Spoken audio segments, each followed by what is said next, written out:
Hello friends, હું doctor Prinsa. આજે આપણે વાત કરવાના છીએ ડાયાબિટીસ વાળા દર્દીઓએ કયા ફ્રૂટ ખાવા જોઈએ અને કયા ફ્રૂટ ના ખાવા જોઈએ.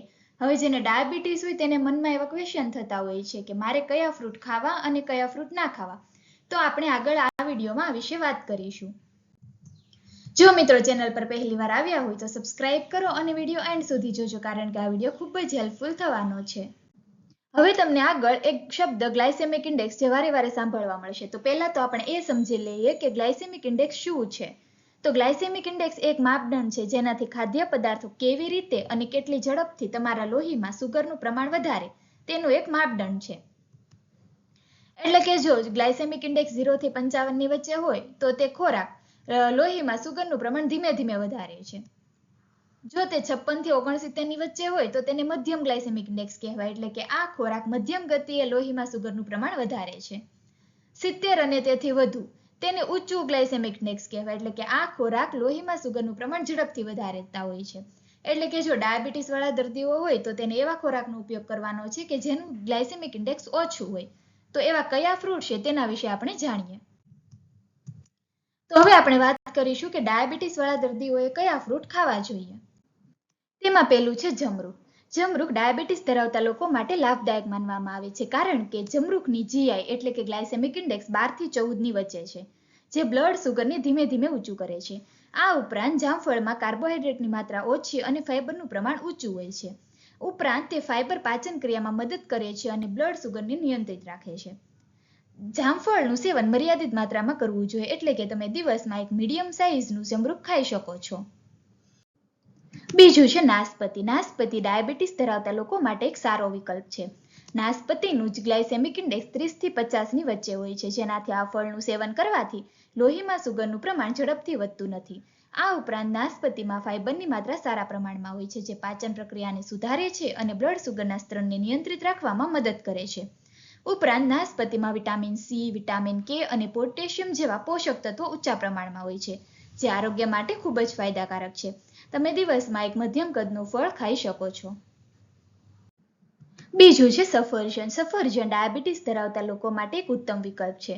સફરજનનું ગ્લાયસેમિક ઇન્ડેક્સ 36 ની આસપાસ હોય છે, જેનાથી આ ફળનું સેવન કરવાથી લોહીમાં સુગરનું સ્તર ધીમે ઊંચું કરે છે. સફરજનમાં પેક્ટિન નામનું ફાઈબર વધુ પ્રમાણમાં હોય છે, જે પાચન પ્રક્રિયાને સુધારે છે અને બ્લડ સુગરને નિયંત્રિત રાખવામાં મદદ કરે છે. આ ઉપરાંત સફરજનમાં કેલરી ઓછી હોય છે, જે વજન નિયંત્રણ માટે ફાયદાકારક છે અને વજન ઘટાડવું ડાયાબિટીસ નિયંત્રણ માટે મદદરૂપ થાય છે. તમે દિવસમાં એક મધ્યમ કદનું સફરજન ખાઈ શકો છો. બીજું છે સંતરા. સંતરા ડાયાબિટીસ ધરાવતા લોકો માટે એક ઉત્તમ વિકલ્પ છે. આ ફળમાં પોષક તત્વો અને ફાઈબરનું સંયોજન છે, જે ડાયાબિટીસ ધરાવતા લોકો માટે ખૂબ જ ફાયદાકારક છે. સંતરાનું ગ્લાયસેમિક ઇન્ડેક્સ 40 થી 45 ની વચ્ચે હોય છે, જેનાથી આ ફળ બ્લડ સુગરને ધીમે ધીમે ઊંચું કરે છે. આ ઉપરાંત સંતરામાં વિટામિન સીનું પ્રમાણ ઊંચું હોય છે, જે રોગપ્રતિકારક શક્તિ વધારવામાં મદદ કરે છે. તમે દિવસમાં એક મધ્યમ કદનું સંતરું દિવસમાં એક ખાઈ શકો છો. સંતરાના જ્યુસને બદલે આખું ફળ ખાવું વધારે સારું છે, કારણ કે જ્યુસમાં ફાઈબર ઓછું હોય છે અને તે જલ્દીથી બ્લડ સુગરને વધારી શકે છે. હવે આપણે વાત કરીશું ડાયાબિટીસ વાળા દર્દીઓએ કયા ફ્રૂટ ના ખાવા જોઈએ. તેમાં પહેલું છે પાકું કેળું. ખાસ કરીને પાકું કેળું ડાયાબિટીસ વાળા દર્દીઓને ના ખાવું જોઈએ, કારણ કે તેની ગ્લાયસેમિક ઇન્ડેક્સ 62 ની આસપાસ હોય છે, કે જે વધારે છે અને તે લોહીમાં સુગરનું પ્રમાણ વધારે છે.